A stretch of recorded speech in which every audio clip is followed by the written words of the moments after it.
This week's listener of the week is Closet Diaries.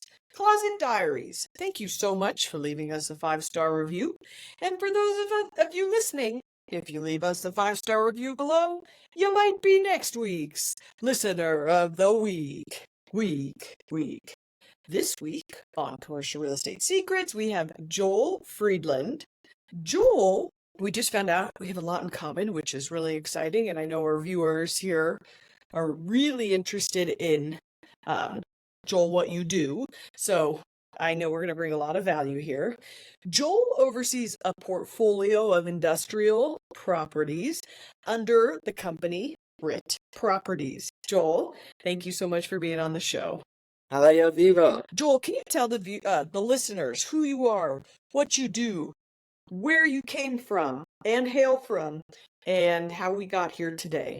Yes, I can. I am a 64-year-old Chicago area industrial real estate owner, broker, and manager. I'm a syndicator, and I grew up in the suburb of Highland Park, Illinois, which is 30 minutes north of Chicago. And right out of college, I went to work for a family business that was not my family. And these people, it was a father in his 60s who was as old as I am now when I was in my early 20s. And he had his 2 sons and his daughter in the business. And they had 84 industrial buildings. They were syndicators. And they hired me to lease buildings and to do general brokerage. So I think you and I have a ton of things in common that we could probably compare notes on. It's really interesting how similar. What were rents like when you were leasing out those warehouses when you started out? $4 a foot, $4.50 gross, including taxes. I think our taxes here in Denver are $4.50 a foot now. Yeah, that's crazy. I shouldn't laugh. So, how long did you work for this company, and when did you jump off onto your own? So I worked for Milt and Steve Podolsky and a fellow named Richard Levy who mentored me as well, and Randy Podolsky, Steve's brother, and Bonnie Podolsky, Steve's sister. I was there for 10 years, and they treated me like family. I love them. I'm still incredibly close with Steve Podolsky. I left after 10 years, though, because as you know, in a family business, it's hard to bring in someone who's not a family member as a full partner. And I felt that I needed to be more of an entrepreneur and have my own thing. And they actually offered me a partnership, and I just didn't accept. They offered me 5%. And I'm not a 5% kind of person. I'm not a I got 5% together. kind of person either. No. So I got together with a guy named Lou Savage, who had a company that he had started called Savage Realty.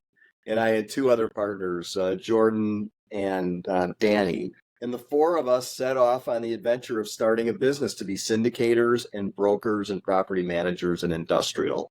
And it was the greatest time in my life in terms of business. It was so fun starting with almost nothing and building up this business. And over the years, I syndicated 100 deals, and we also, I'd say, did maybe 5,000 leases and sales as brokers. And eventually we had 26 brokers in our group. And then we sold the company in 2014 to a company called Transwestern out of Houston, Texas. Sure. And they took us over, and I kept doing my syndications after that. I went back to just being a very part-time broker, but mostly a syndicator. So prior to, I like to say 2010, 2015, 2020, when warehouses came into the spotlight, a little more and a little more and a little more, and now they're the belle of the ball. Warehousing was the butt end of the commercial real estate product lineup. Why did you choose industrial initially, and then why did you continue to transact industrial real estate as opposed to any other product type? Well, so I met Milt Podolsky when I was 22, and I was referred to him by a friend of mine my friend Mark, who I'd grown up with, knew the Penelsky family, and he said, Joel, you got to talk to this guy. So I cold called Milt. It was August of 1981, and I had graduated from Michigan. And I called him up and I said, hey, I'd like to come see you about working for you. My friend Mark Samuel said that I should come to work for you. And Milt said, come on in. I said, when? He said, now. So I got in my car and I drove to Rosemont, Illinois, which is a half hour from Highland Park, where I was living at home with my folks. And I interviewed with Milt, and he said, what would you do to fill up my vacancies? It was 1981, and there were a lot of vacancies because it was a big time recession. Interest rates were 17%, which makes today's 7% look like nothing. And I said to Milt, when I was a kid, I cut lawns, and I used to go door to door to canvass to get families, couples to hire me to cut their lawns. I know how to cold call. So if you want me to fill up your buildings, I'll go to industrial parks and I will cold call industrial companies and ask them to move out of their buildings and move into your buildings. And he said, Joel, you are so hired. So that was it. I went to work for Milt and his sons and his daughter and Richard. It was just meant to be. I loved every day for 9 of the 10 years. I loved every single day. Industrial, because there's so many different kinds of tenants. And in Chicago, there's a tremendous amount of manufacturing. So a lot of our buildings that we manage and a lot of our clients are distributors and they are warehouses, but many of them are manufacturers of various kinds of products. And it's just so interesting to see what people do to make a living. So how has the industrial industry changed from then until now?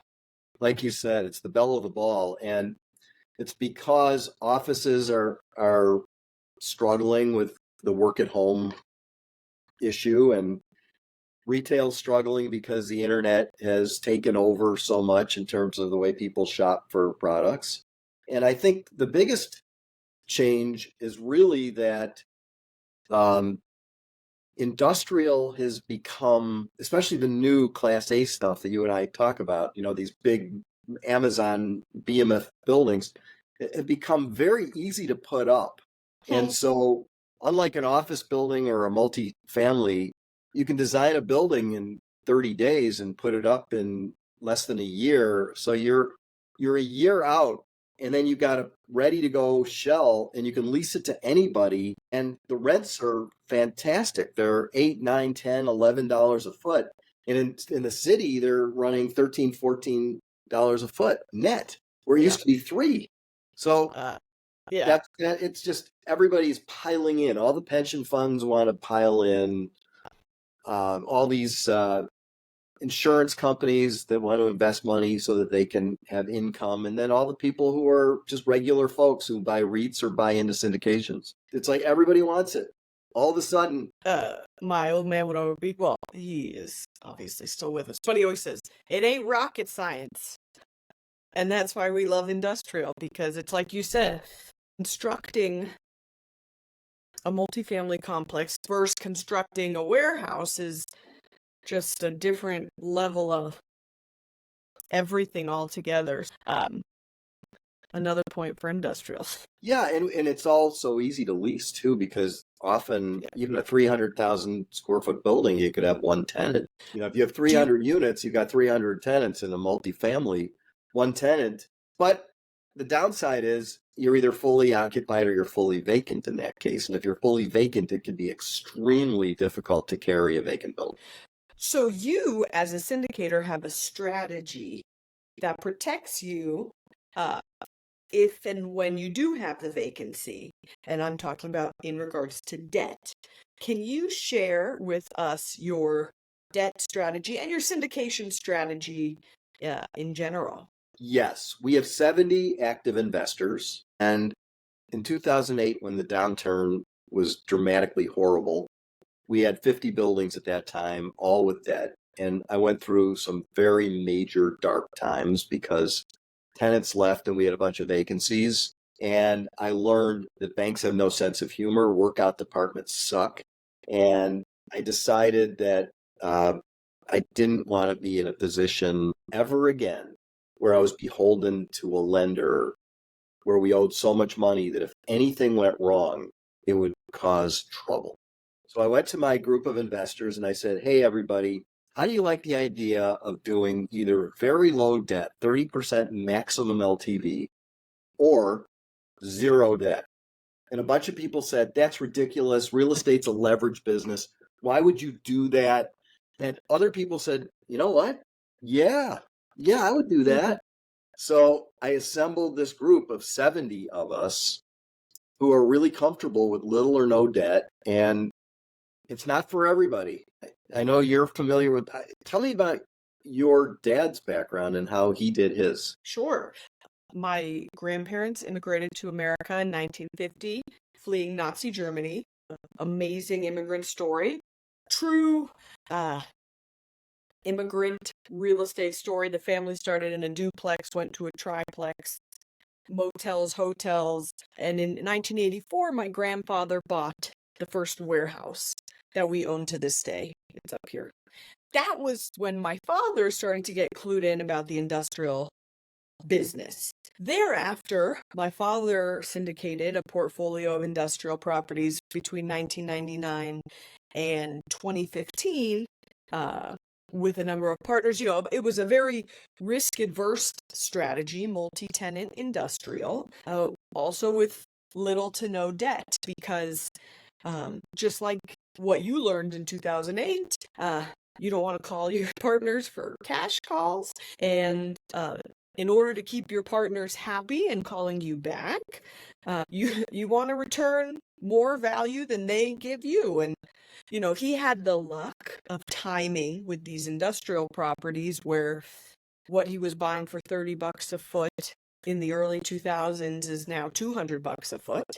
You know, there was that foresight where he recognized that these ugly, not flashy properties are very versatile. It's like you're saying, the tenant mix is literally infinite. So, you know, he went in head first, and I just thank my lucky stars every day. I love my family business of warehousing. So that's our story. Who manages these buildings for you guys? We do. We have a property management arm. And you have property manager and accounting and that kind of thing. Yes. What's the biggest challenge? What's the biggest challenge? That's a great question. Our biggest challenge is Mine is accounting. our primary property manager has been with us for 20 years, and she is unbelievable when it comes to numbers and accounting. I would say our biggest issue is contractors. Like, for example, right now we're finding it's almost impossible to get a garage door guy out. We've got our our GCs, our HVAC groups. We have our tried and true contractors, but once in a while there's somebody, a piece that we need to put into place, and we just, like I said, nobody wants to do commercial industrial doors right now. And so that's probably our biggest pain point. That's hard. It's hard to get people to show up and do the work. Is your dad active? A little bit, maybe 5%. But he's more active on a beach in Saint somewhere, but he still loves it. He still wants to know everything. And so I spare him the headaches and just tell him all the wins. So have you done any syndicating yourself yet? I have not done any syndicating myself yet. It's definitely in the horizon. Let me tell you a challenge, and I want to ask your opinion on this, because you're the perfect person. You know, when my father's playbook, when he reads to me a playbook, these are double-digit returns with no competition when they were buying. And okay, competition is not a big deal, but double-digit returns make sense when you go to investors. In 2024, when returns are 6%, 7%, how do you syndicate a deal and make it make sense for yourself as the syndicator and your partners? All right, you just asked the best question that anybody has ever asked me. It is the number one question. And there is no good answer. That's why it's such a good question. In today's world, well, first of all, when your dad was syndicating, nobody had ever heard of industrial. I used to go to parties and people would say, hey, this is a great wedding. What do you do for a living? And I'd say, I'm in industrial real estate. And they'd say, what's that? Right? Nobody even knew what it was. So back then, because I did my first syndication, which was 1989. And we still own that building. So we're like you. We have buildings that we've had for a long, long time. And back then, I could buy a deal for $35 a foot, and I could get a 10% return all day. And if it wasn't 10, we didn't do it. What's happened since then is the world has become smaller because of social media primarily, and everybody and their father and their cousin and their uncle are now syndicators. And you know how many multifamily syndicators there are in this world? Thousands of them. There are thousands of them. I'm guessing there's 3,000 multifamily syndicators who have more than $50 million of properties. And the reason that the rates have gone down, the returns have gone down, is because it's become an efficient business. When your dad and I were doing it in the early days, it was inefficient. There was no internet. There was no public listing system. We would just stumble into a deal and nobody knew what anything was worth except for us. Wow. And we said to people, if we can't get a 10% return, we don't want to buy the building.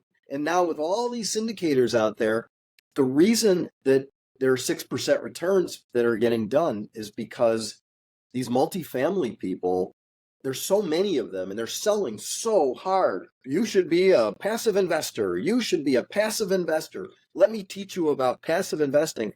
And they're all selling these courses to investors, and they've convinced the investors that a 6% yield is a good idea. And investors have bought in. They've said, well, if 3,000 people say that that's a good deal, it must be a good deal. But it's not. It's not a good deal. 6% deal is not a good deal, because if it's based on a cap rate and you're buying something that's a cap rate of 6, realistically, you're only giving your investors 5.2 or 5.3 because there are expenses and reserves that people don't remember to include in their numbers. And so, unfortunately, there's what I would call over-optimism. Sure. And people believe that they're going to buy these deals in a 6 cap and make all this money. And they were borrowing up until recently at 3 and 4% with floating debt even less. And that's what happened, is that the whole market became so efficient, so well known. You can, if you wanted to go find podcasts about multifamily real estate investing, there are 300 podcasts on that subject. And wow, they're all talking about why 6% is the market. Yeah, we know we can only get 5. And if the cap rates continue to go up as they have, because when interest rates go up, the cap rates have to go up. People who bought properties for a 6 cap are now underwater because selling them for a 7 cap is necessary in order for people to pay their debt. So it's really screwy. And so for me, the answer to the question is everything's upside down, and it's very hard to buy properties because greed has come into play in industrial, and people have seen that industrial has gone so far, so fast. Do you know that industrial rents, I just did a deal near Toronto as a broker for a Chicago tenant, and they were paying a Toronto-based family $5 a foot net. And the lease was 5 years old and coming up this year. And they got $9 net, which is, if you think about it, wow, an 80% increase. It's an 80% increase. It makes no sense, right? Okay. I wouldn't buy a building if I had to count on a 6% cash flow continuing and I didn't think there was any major upside. Well, that's why I'm having trouble buying, because I don't think there is any major upside. I might be way wrong. Maybe buildings that today are 150 are going to be worth 250 in 10 years. Sure. But it's very possible that if there's a downturn, a $150 property today could be worth 120 tomorrow. And that may be one of the reasons that you're scared of doing a syndication, because I am.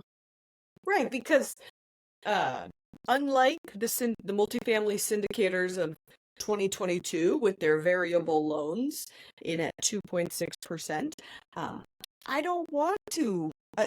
It's actually not an option to not win on behalf of your partners. And, that leads me to my next question. Can you tell us about your due diligence process and how you make sure that you are ironclad for your partners on every deal? Yeah, I have a partner named Eric Schneider who does the due diligence process. I'm involved in it, but he runs the process. He is so conservative and he is so careful. So we would look at every single element of a building physically, but that's not all. You look at the roof, the HVAC, the doors, the floors, the walls, the parking lot, the sprinkler system, the fire exit safety plan, which the city can come in and make you redo the whole thing at their whim, all that. But also real estate taxes, what they are, what they're going to be after the purchase, that's huge. Another one that people don't think of too frequently is the zoning. The zoning has to be right. And we've actually run into situations where the zoning is not right, where you wouldn't have known it looking at an industrial building. You would think that it was zoned perfectly well for industrial, but actually one village rezoned everything retail because they had a vision about 10 years ago that they were going to build this shopping area. So if we were to buy the building and our tenant left, we couldn't fill it with an industrial tenant without getting the zoning changed. Who would have ever thought of that? Somebody who lost their head on it before. But right. Yes.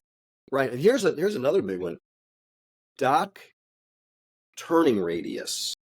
We looked at a couple buildings that we were going to buy in a package. There were three buildings. And one of the buildings, 40,000 feet, had loading docks on the side. And you had to drive past parking, like up the middle of a parking aisle, and then past the cars and then back in the dock. But the aisle was only 60 feet wide. Not the aisle, but the parking lot. Because you need 20 feet for a space, you need 24 for an aisle, and you need 24 for a space. So you need 64 feet. It was only 60. And the docks were in the back of the building facing the side. So if you pull the truck up the middle of all the cars, the aisle, that 24-foot aisle, the truck has to then make a little veer off to the left or to the right, and then it has to back into the dock. 60 feet, even with no cars back there, isn't enough for them to be able to back the truck in. So if you buy a 40,000-foot building and you can't use the truck docks because the maneuvering room is inadequate, it's worthless. Worthless. So knowing all those things, if you make the mistake, you pay the price. Yeah. Trust me, I look at some of these buildings and scratch my head for that exact reason. Access, right? The whole point is to get a truck in. If you can't get a truck in, you can't get product in. What's the point of having, like you said, 40,000 feet? If it's sad. It's so sad when they ruin the warehouses like that. And ceiling height, right? Ceiling height's an issue.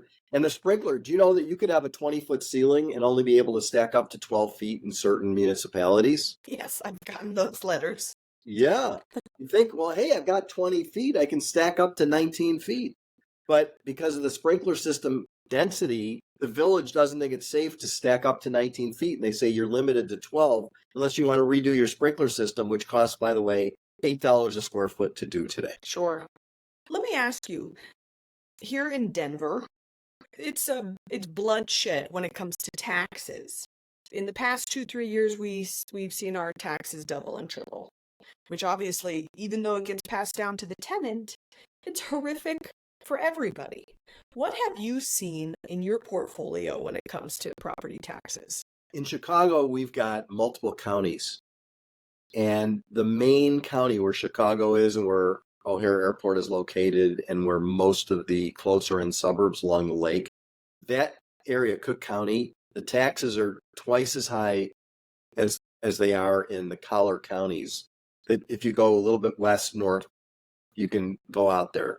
There's a county called DuPage County, a county called Lake County, and then there's Wisconsin, which is still part of, southern Wisconsin is part of our market. We're like a tri-state area, Wisconsin, Indiana, and Illinois. And Sure. the taxes just below Illinois and Indiana and just above Illinois and Wisconsin are half as much as they are in Cook County also. I have a building under contract to buy right now. I love the location. I love the building. It's 16,000 square feet.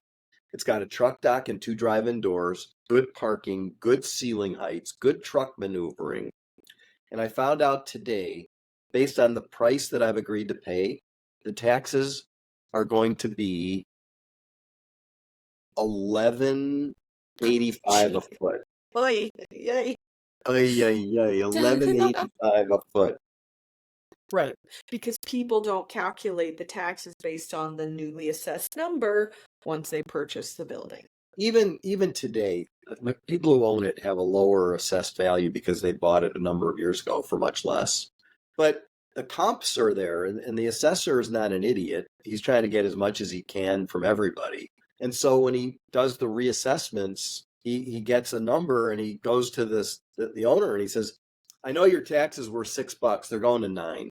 And that's at the current level where he paid half as much as we're going to pay. So if they're paying $9, I can't believe I'm going to be almost at $12. It's double what it is now. It's $6. Is that a deal killer for you or no? I think it is. That was today's decision. Are we going to allow ourselves to buy a building where the taxes are almost double the rent? Oh my. Oy. The overwhelm. Yeah. So taxes are a big deal. We own a bunch of buildings in DuPage County and in a place called Kane County and in Lake County, which are the surrounding counties. Sure. And the taxes are $2. That's reasonable. Yeah. Those were nice days. Buy a building where it's $11 a foot for taxes. Because they don't know what they're getting themselves into. Or they're a user. Right. And I made an offer to buy this building, and I offered a price that I thought was really a reasonable price. I didn't think I was stealing it, but a reasonable price. And the seller grabbed it. And I was trying to figure out, why are they so anxious to sell me the building? And then today when I talked to my real estate tax attorney, and I said, what are the taxes going to be? She told me they literally, no joke, could be somewhere in the neighborhood of $13. They could. It's retail. It's high retail prices. Right. And by the way, in New York, we owned a building in New York, and our taxes were super high there. But sure, in certain markets, Chicago, New York, maybe Inland Empire, maybe Houston, I don't know. It doesn't really matter to some people what the taxes are. They need the building for their business. They need the building for their business, and they'll just pay it. If you own a business, if you own a manufacturing company, we've got a company here that manufactures food. They make a protein bar, and their annual rent is $350,000. So it's about $30,000 a month.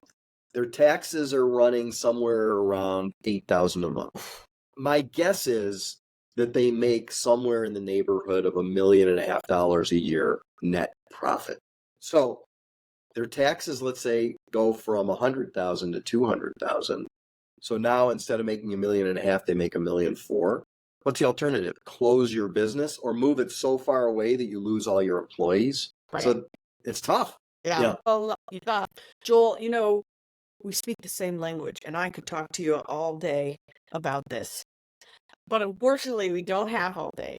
So before I have you tell the viewers where they can learn more about you, follow you, find you, we always end every podcast with the same question. And that is, what is currently making you happy in commercial real estate? I just love the physicality of real estate. I'm a geometry on paper guy. When I meet with people at lunch or whatever, I like to always pull out a piece of paper and a pen, and I draw the perfect layout of a building. I say, here's why it's perfect. And then I go looking for the perfect building. And so it's like a puzzle to me almost. Some people love jigsaw puzzles, or they like puzzle games. I like Sudoku. It's like a puzzle game to me. And I love that aspect of it, how the pieces all fit. And even like the geographic locations. I love Google Earth and looking at where buildings are located and what the parks look like. And why somebody built what they built there. So what I love about the commercial real estate business is the physicality of it. I'm glad I'm not an architect or an engineer. I can look at it from a much higher view standpoint, view, but Sure. I don't have to look at all the little details, but I certainly can be critical easily. I was at my parents' house and my mom said, that painting, it's off by a millimeter. And I said, love you, Mom. I look at things in square feet, not millimeters. I can relate there. Cool. Thank you so much for being on the show. If and when the viewers want to learn more about you or get in touch with you, where can they find you online? We have a website. It's BritProperties.com. BRIT with one T. Brit Properties. Named after our property manager, Brad. So we needed a name. We sold our company to Transwestern, and we needed a name for the other company to get started. So I said, Brad really is terrific. Oh, BRIT. That's a great name. Brad, wow. Awesome. Well, BritProperties.com. Joel, thank you for being on the show, and for everybody listening, we'll see you next week. Ready to shatter your glass ceiling while creating legacy and financial freedom? Head to my show notes for our free guide, How to Get Started in Commercial Real Estate.